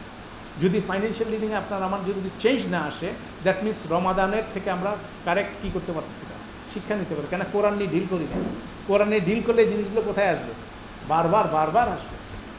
কেন সূরা আলী ইমরানে দেখেন কি বলছে, সূরা 92 নম্বর আয়াতে, লান তানালুল বিররা হাত্তা তুনফিকু মিম্মা তুহিব্বু। তোমরা ততক্ষণ পর্যন্ত ভালোত্ব অর্জন করতে পারবে না যতক্ষণ পর্যন্ত কি তোমরা যেটা ভালোবাসো সেখান থেকে কি করো, খরচ না। তাহলে এই আয়াতগুলো কিন্তু কোরআন মজিদ নিয়ে যদি আপনি গবেষণা করেন, ঘুরে ফিরে আসবে আপনার ইমানের, আপনার তাকওয়ার প্রথম রিফ্লেকশন হচ্ছিল কিভাবে আপনি ফাইন্যান্সিয়াল ম্যানেজমেন্ট করবেন। ঢাকায় দেখেন সৌদি আরবের দিকে বাদশাহ সাহেব পৃথিবী সফরে বেরোইছে, ওদিকে সোমালিয়ার লোক কী করতেছে, দুর্ভিক্ষে ঘুরতেছে। আপনি তাকে দেখতেছেন না, কি বড় মুসলিম ঘুরতেছে সারা পৃথিবীতে, আমরা দেখতেছি। তো ওইটা দেখে কি আপনি নিজের পরিবারের দিকে দেখেন, আপনার পরিবারে আপনি কি করতেছেন। কেন সৌদি আরবের বাদশাহ ওখানে অনেক টাকার মালিক, সে ওখানকার বাদশাহ এই করাপশন করতেছে। আমি আমার পরিবারের বাদশাহ, আমি আমার স্ত্রীকে মোহরটা দিছি কিনা, আমি আমার বোনকে তার ইনহেরিটেড যে সম্পত্তি সেখানে তার অংশটুকু তাকে বুঝাই দিছি কিনা, নিজের রাজত্বে আপনাকে ছোট্ট একটা জগৎ দিচ্ছে, সেখানে কিন্তু দেখেন আপনার আমার ডিলিংসের ক্ষেত্রে কত রকম মানে গন্ডগোল আমরা করি। তাহলে নিজেরটা ঠিক করেন, ওই যেটা দেখে ওকে গালাগালি করতেছেন, নিজেরটা কি করতেছে। অবশ্যই এগুলো রিফ্লেকশনের বিষয় আছে। আল্লাহ আমাদের সহজ করে দিন যাতে আমরা প্রকৃতভাবে তাকওয়া অর্জন করতে পারি। আলহামদুলিল্লাহ রমাদান মাসকে সামনে রেখে আমরা এটা আলোচনা আমরা করতে পারলাম, যাতে রমাদানের সময় আছে, যাতে এবছর রমাদানটা আমাদের জন্য ভিন্ন কিছু। যেমন আপনি রমাদান মাসে মানুষকে কোরআন বিতরণ করেন, কোনটা মুসলিম নন মুসলিমদেরকে বলেন যে ভাই এটা একটু পড়েন, আমি মুসলিম, আমার দায়িত্ব আপনার কাছে এটা পাঠানো। কী দিবেন, ট্রান্সলেশন দেন, একটা ভালো ট্রান্সলেশন নিয়ে তার সামনে প্রেজেন্ট করেন, পড়েন। রমাদান মাসে দেখবেন যে সে আল্লাহ সুযোগ করে দিয়েছে, কেন ওই সময় কে নাই, শয়তান নাই, সে পড়বে। কারো যদি পারিবারিক সমস্যা থাকে, হাজব্যান্ড ওয়াইফের সমস্যা থাকে, তাকে আপনি বলেন রমাদান মাসে you take advantage of Ramadan মাস, be intimate with your spouse. তখন শয়তান নাই, শয়তান না থাকলে কিন্তু জীবন অনেক সহজ, তাই না? তাহলে এগুলো কিন্তু প্রেসক্রিপশন আপনি ইজিলি দিতে পারেন। কোরআন পাঠ করেন, ফ্যামিলির সাথে সময় ব্যয় করেন বেশি সময়, দেখবেন আপনার জীবনের কি জটিলতা খুলতেছে, এবং যেটা আপনার আলটিমেট গুডনেসটা আপনার ফ্যামিলির মধ্যে কি এক্সপোজ করবে। তো যাই হোক, আমরা আজকে এখানে শেষ করছি। সুবহানাল্লাহি ওয়া বিহামদিহি, সুবহানাকা আল্লাহুম্মা ওয়া বিহামদিকা, আশহাদু আল্লা ইলাহা ইল্লা আনতা, আস্তাগফিরুকা ওয়া আতুবু ইলাইক। আসসালামু ওয়া বারাকাতুহু। আমাদের ইনশাল্লাহ আগামী সপ্তাহ থেকে নতুন কোর্স শুরু হবে, কোরআনিক আরবিক। যারা রেজিস্ট্রেশন করতে চান এই সপ্তাহের মধ্যে রেজিস্ট্রেশন করবেন। আসসালামু আলাইকুম।